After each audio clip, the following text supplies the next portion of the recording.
5 के फंडे के विनिंग सीरीज 46 में मिलते हैं फर्स्ट क्वेश्चन के साथ। Which of the human body organ survive for longest period outside the body?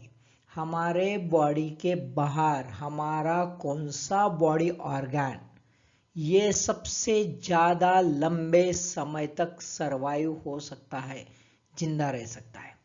A kidney, B liver, C lung और डी हार्ट। 4 ऑप्शंस दिए हैं। 4 में से कौन सा ऑर्गन सबसे लंबे समय तक हमारे बॉडी के बाहर लाइव रह सकता है, जिंदा रह सकता है? क्लिक कीजिए। किया?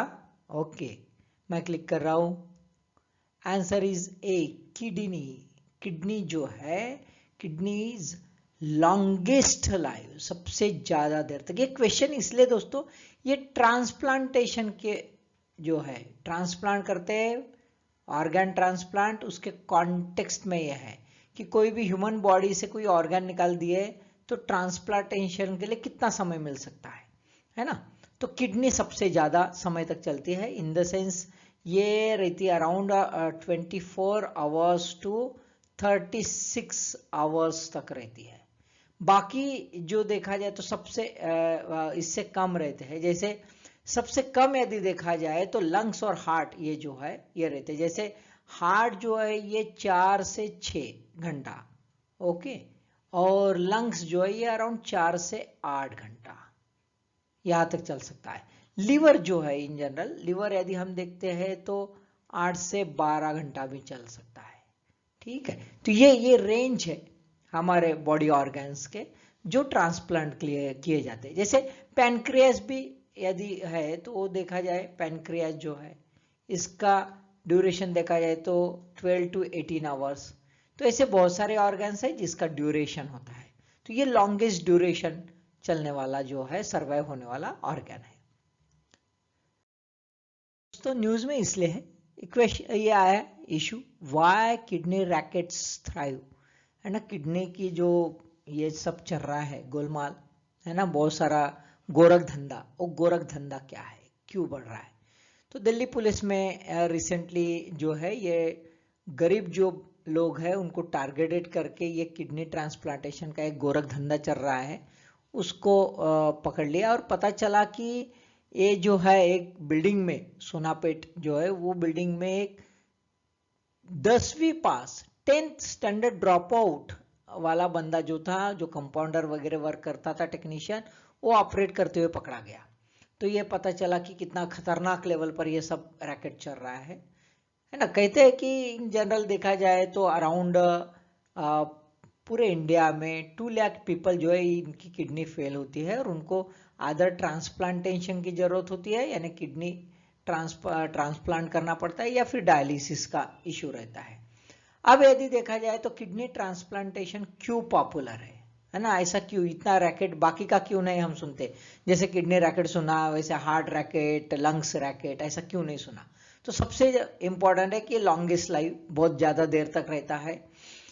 लाइव डोनर से ले सकते हैं, यानी एक किडनी के ऊपर आदमी आराम से जिंदा रह सकता है और इसी वजह से डोनर भी तैयार होता है, कोई प्रॉब्लम नहीं।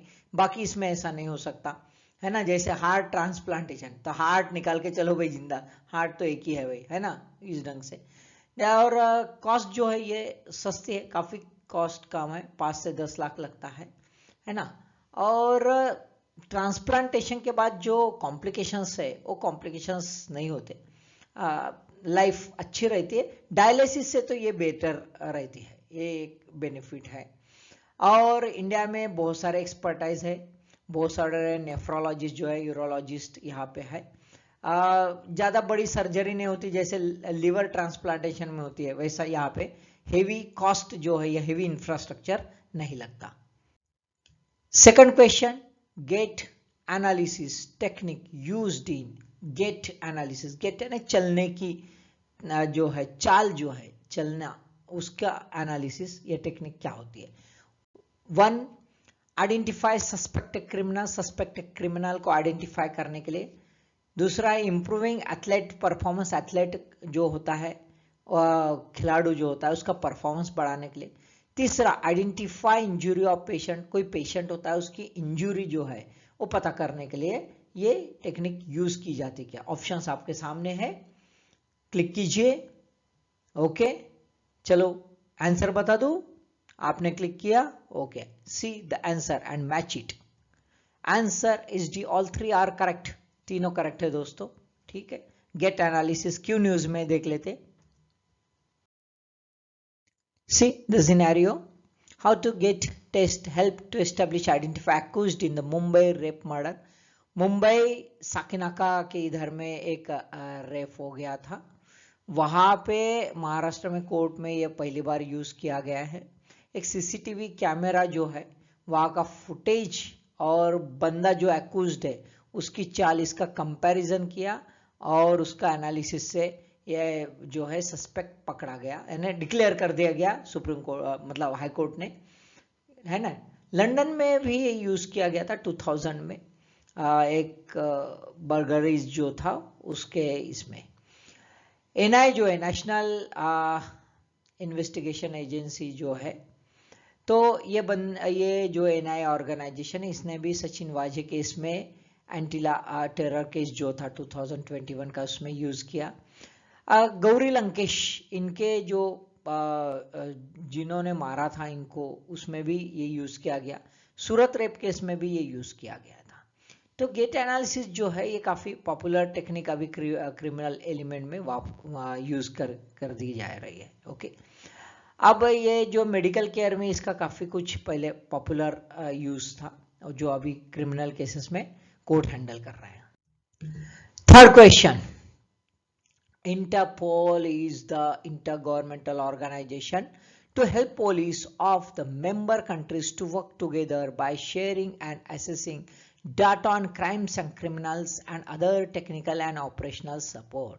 इंटरपोल जो है दोस्तों ये इंटर गवर्नमेंटल ऑर्गेनाइजेशन है जो अपने मेंबर कंट्रीज को डाटा शेयरिंग का वगैरह सब यूज कर लेता है ना, और उसकी वजह से क्राइम और क्रिमिनल का कंट्रोल करने में काफी आसानी होती है। Which Indian organization is designated as a nodal body for Interpol in India? हमारे इंडिया की कौन सी ऐसी बॉडी है जो नोडल बॉडी डिक्लेयर कर दिया गया है इंटरपोल का काम, यानी मेंबर कंट्री के हिसाब से हमारे इंडिया एज अ मेंबर है तो कौन संभालता भाई ये सब काम इंटरपोल के कॉन्टेक्स्ट में? एक, national investigation agency NIA, B enforcement directorate ED भाई, आप सबको मालूम है बीडी भाई ईडी भाई, C central bureau of investigation CBI and D central reserve police force CRPF, है ना। तो भाई मैच करो आंसर, एकदम आसान है, क्लिक कर लो। ओके किया आपने, very good. Answer is C, CBI. CBI भाई, ईडी बीडी भी नहीं है और एनआई भी नहीं, ये नाम बहुत चर्चा में थे तो आप कंफ्यूज हो सकते हो, ये गूगली क्वेश्चन रह सकता है ना, तो थोड़ा संभाल के। Central bureau of investigation is a nodal agency.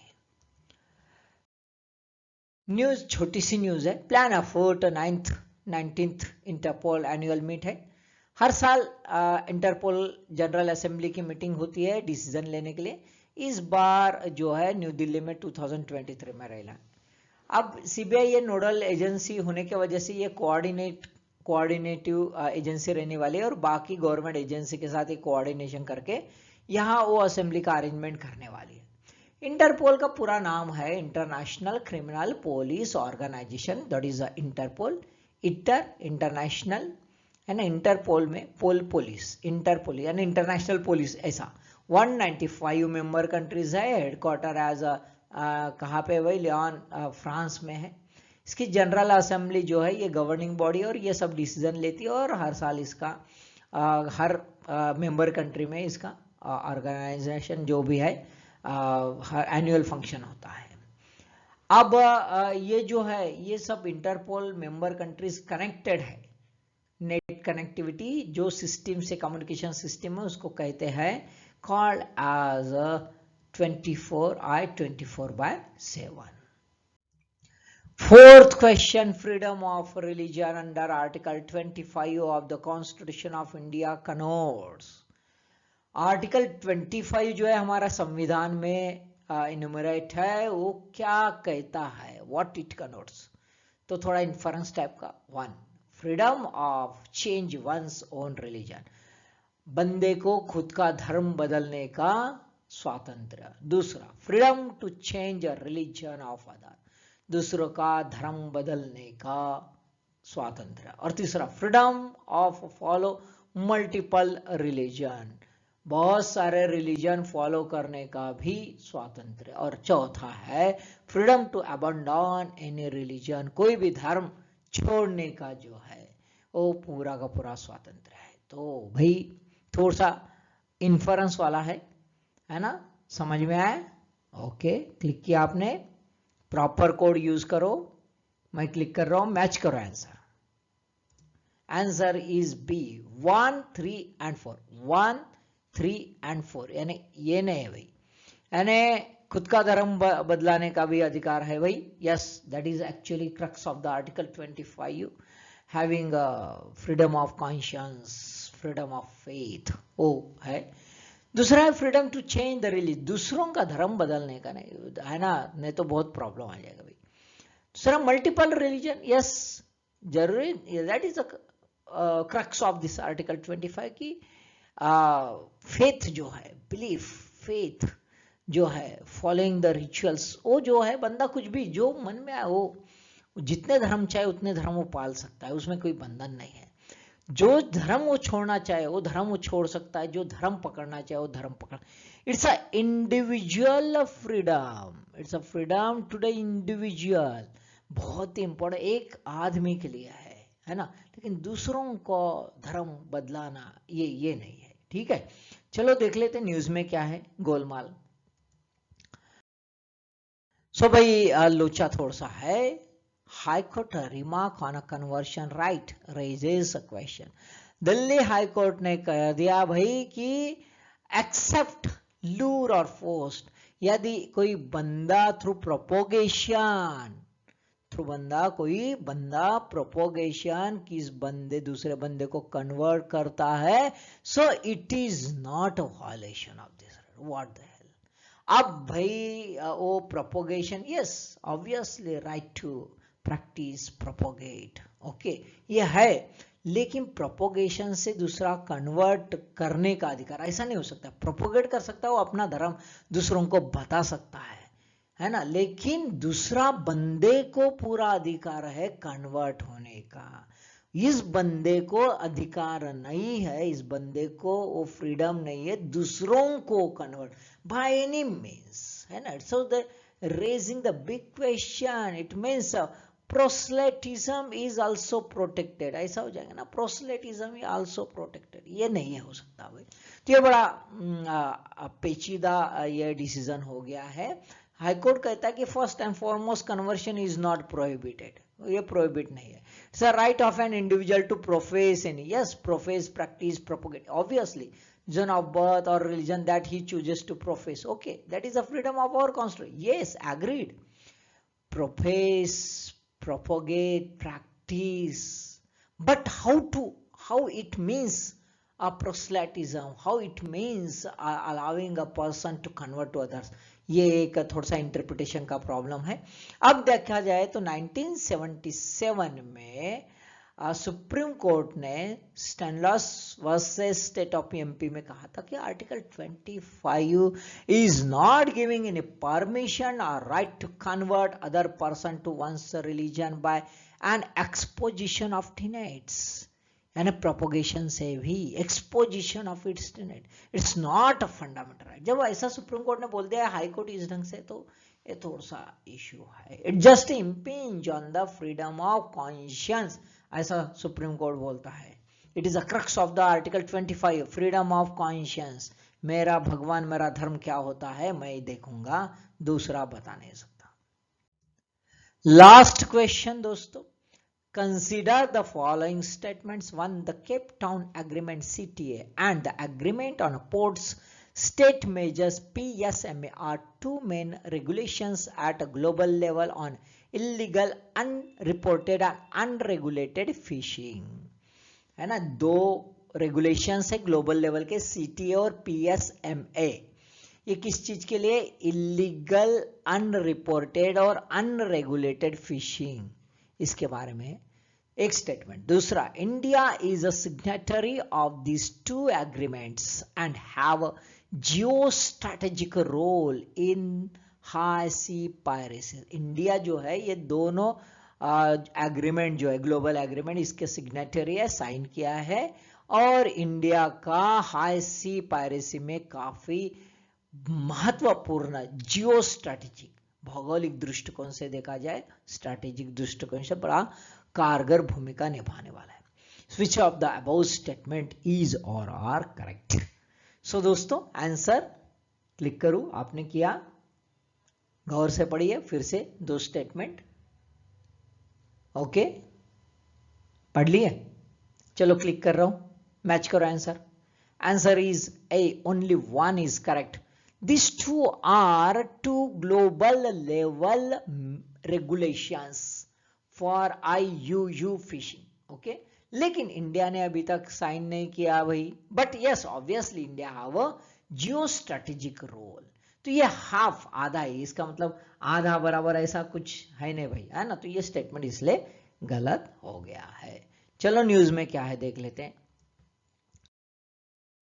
दोस्तों। न्यूज में, project to track small fishing vessels pending since 26/11। हम सबको मालूम है मुंबई अटैक 26/11 है ना। मुंबई अटैक आपको टेरर अटैक मालूम है, कसाब भाई, है ना। तो उस कॉन्टेक्स्ट में ये है, कहते हैं कि क्वाड जो ग्रुपिंग है, it's look to track and address the IUU fishing in the Indo Pacific and ambitious effort to install the satellite based vehicle monitoring system VMS for small fishing vessels less than 20 meters across the country coastline still be roll out। अभी तक नहीं हुआ, जो ambitious project उसका एक part है ना। जबकि मुंबई अटैक में यही एक किस्सा आया था कि भाई सी रूट से ये सब आए थे और हमें पता नहीं चला था।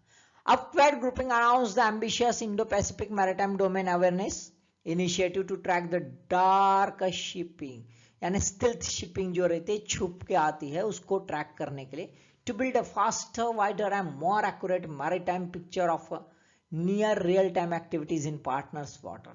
भाई ये तो ऐसा है, क्वाड का काम चल रहा है साहब कि चाइना रोको आंदोलन चल रहा है। चाइना रोको आंदोलन into the whole Pacific, Indo Pacific जो एरिया है उसमें, क्योंकि इससे जो है ये क्वाड ग्रुप जो है ये चाइना को इकोनॉमिकली भी चेकआउट दे सकता है, इकोनॉमिकली, और चाइना का जो अपना साउथ चाइना सी और अदर एरिया में अपना डोमिनेशन, मिलिट्री डोमिनेशन बढ़ाना चाहता है, उसको भी चेकआउट देने के लिए ये है। तो इसी वजह से ये तो इसमें काफी कारगर भूमिका निभाने वाला है। अब 26/11 के अटैक के बाद ऑटोमेटिक आइडेंटिफिकेशन सिस्टम जो है बिगर शिप्स के लिए, वो तो कर दी थी, कंपलसरी कर दी थी by the National Committee on Strengthening Maritime and Coastal Security। but what about the small, है ना। स्मॉल फिशिंग जो है ये एक डेंजर जोन अभी भी इंडिया में मंडरा रहा है। सो दोस्तों 5 क्वेश्चन समझ लो, अच्छे से पढ़ाई कर लो। All the best.